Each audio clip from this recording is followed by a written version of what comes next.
Okay, this is going to be a video about playing like you're in the zone for Melee. Now I've got a few of my most recent matches playing in the background just for something to watch, since some of my tutorial videos have very little visuals. And while I do employ the strategy that I'm going to be talking about in this video, the gameplay on the screen is not the specific examples. The zone is this idea of a mental state where you're not really thinking about anything, but subconsciously you're making the best decisions that you're capable of in the game. Now, it's not possible to invoke this whenever you want to, but some people do seem like they're playing in the zone all the time. Now, why is that? I think that it's based on an interesting gameplay theory that I call speed over quality.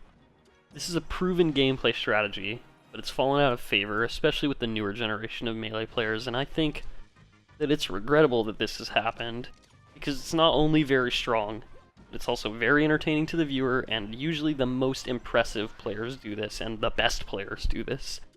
I wanted to make the video because I've noticed that weaker players, and really ironically, the ones that are the most motivated to improve are usually either completely ignorant of this concept, or they just outright dismiss it, like it doesn't make sense. That's because it's fairly nebulous, but hopefully I'll be able to help any level of player understand it by the end of this video, at least if you've gotten past the stage of just learning the basic tech skill. Now, a problem that many weak players encounter is not knowing the solution to certain situations, and this is an overwhelming feeling, because it can result in there being certain situations that low-level players will get outright destroyed in every single time, because whatever their decided upon optimal solution is, it's actually bad.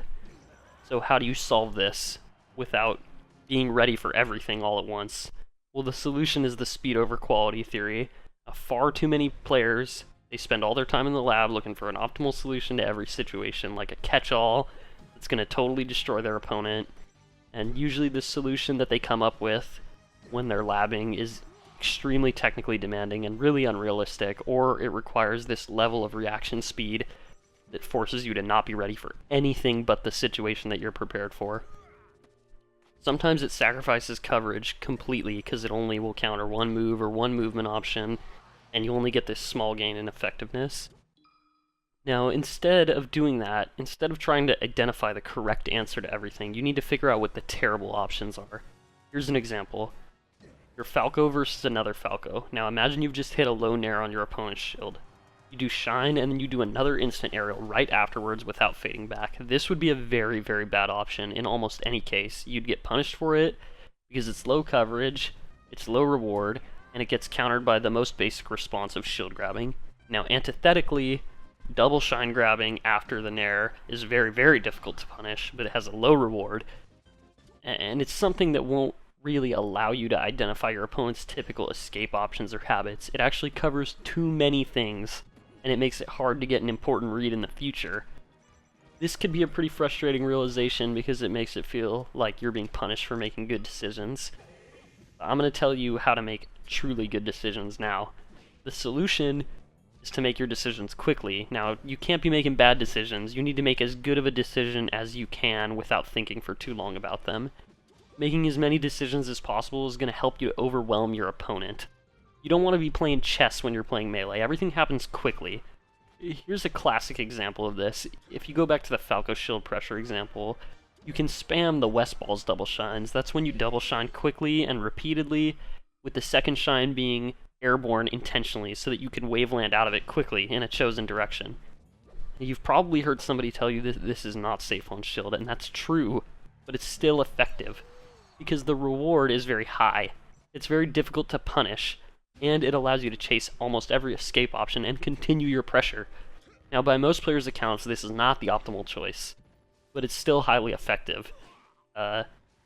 You ask people, what should I do when I'm shield pressuring? They're almost never going to tell you to West Ball Shine, but you can do it. It will work quite often, and you can extend this mentality to all situations. There are some situations, though, where it's not possible to spam things quickly because it just doesn't make sense in those spots. But you can still use this method there. So let's create another example.